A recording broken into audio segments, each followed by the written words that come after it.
नमस्कार. कल्पना करा की आपलं शरीर म्हणजेच एक देश आहे आणि आपलं गट म्हणजेच आतडे हे या शरीरातलं मुख्य शहर. या शहरामध्ये हजार नाही, लाख नाही, मिलियन नाही तर ट्रिलियन्स जीवाणू राहतात. यातले बहुतेक जीवाणू शरीराला खूपच आवश्यक आहे. हे जीवाणू आपल्या शरीराचे चांगले सिटिझन्स आहेत, जे आपलं अन्न पचवतात, आपल्या रक्तातील साखर नियंत्रित करतात, तसंच आपल्याला विविध रोगांपासून देखील वाचवतात आणि मानसिक आरोग्य सुद्धा चांगलं ठेवण्यासाठी मदत करतात. हे जीवाणू तुमच्या सोबतच जन्मलेले आहेत आणि तुमच्यासाठीच काम करणारे. तर मग बाहेरून प्रोबायोटिक सप्लिमेंट्स का बरं देतो आपण? नमस्कार, मी ओंकार. मी एक अनुभवी कम्युनिटी फार्मासिस्ट आहे आणि जॅकफ्रूट डेली या ब्रँडचा फाउंडर. चला पुन्हा आपण आपल्या टॉपिककडे बघूयात. तर मग बाजारात मिळणारे प्रोबायोटिक सप्लिमेंट म्हणजे नक्की तरी काय? तर प्रोबायोटिक सप्लिमेंट म्हणजेच आपल्या देशातील शहरांमध्ये काम करण्यासाठी बाहेरून येणारे परदेशी लोक. हे प्रोबायोटिक सप्लिमेंट गोळी, कॅप्सूल, लिक्विड स्वरूपात किंवा ताक, दही अशा स्वरूपात आपल्या शरीरामध्ये जातात.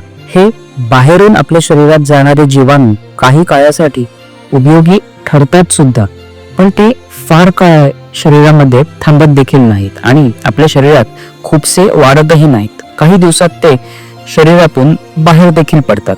मग प्रश्न असा आहे की आपण प्रोबायोटिक सप्लिमेंटवर अवलंबून राहावं की शरीरात आधीपासून असणाऱ्या जीवाणूंना वाढवावं? तर दुसरा पर्याय नक्कीच योग्य आहे. तर मग प्रॉब्लेम येतो कुठे?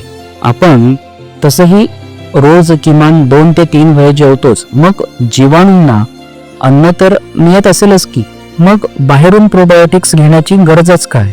तर लक्ष देऊ नये का बरं का. आपल्या शरीरात अगोदरच असलेल्या चांगल्या जीवाणूंना ज्या अन्नाची गरज आहे ते अन्न म्हणजेच सोल्युबल डायटरी फायबर. हे फायबर आपल्याला भाज्या, फळं, डाळी आणि अनपॉलिश्ड धान्यांमधून मिळतात.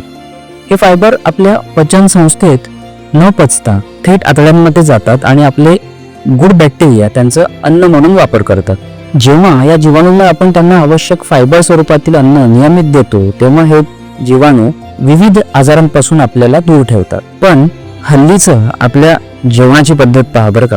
पॉलिश्ड धान्य, मैदा, फास्ट फूड आणि फायबरचं प्रमाण खूपच कमी किंवा नाहीच. त्यामुळे आपल्या शरीरातले गुड बॅक्टेरिया हे भुकेलेच राहतात. त्यांना जास्त कार्ब असलेलं जेवण जेवल्यामुळे त्यांना आपण उपाशीच ठेवतो आणि इथेच जॅकफ्रूट डेलीची मदत होते.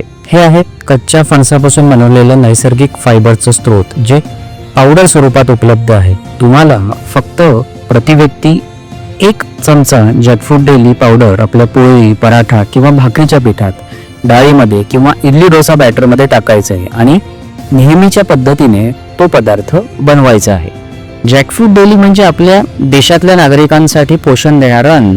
परदेशातून येणाऱ्या नागरिकांवर म्हणजेच बाहेरच्या प्रोबायोटिक्सवर अवलंबून राहण्यापेक्षा आपल्या लोकांना म्हणजेच गट बॅक्टेरियाला सक्षम करणं आपल्या प्रायोरिटीवर नक्कीच असलं पाहिजे. तुम्हाला कदाचित हा देखील प्रश्न पडला असेल की जॅकफ्रूट डेलीच का? तर यामध्ये आहे गहू आणि तांदळाच्या तुलनेमध्ये 4 पट जास्त फायबर, तसंच जवळपास 35 ते 40% कमी ग्लायसेमिक इंडेक्स आणि ग्लायसेमिक लोड, जवळपास 40% कमी कार्ब्स आणि कॅलरीज आहे आणि याची न्यूट्रल चव, पदार्थाची चव अजिबात बदलत नाही.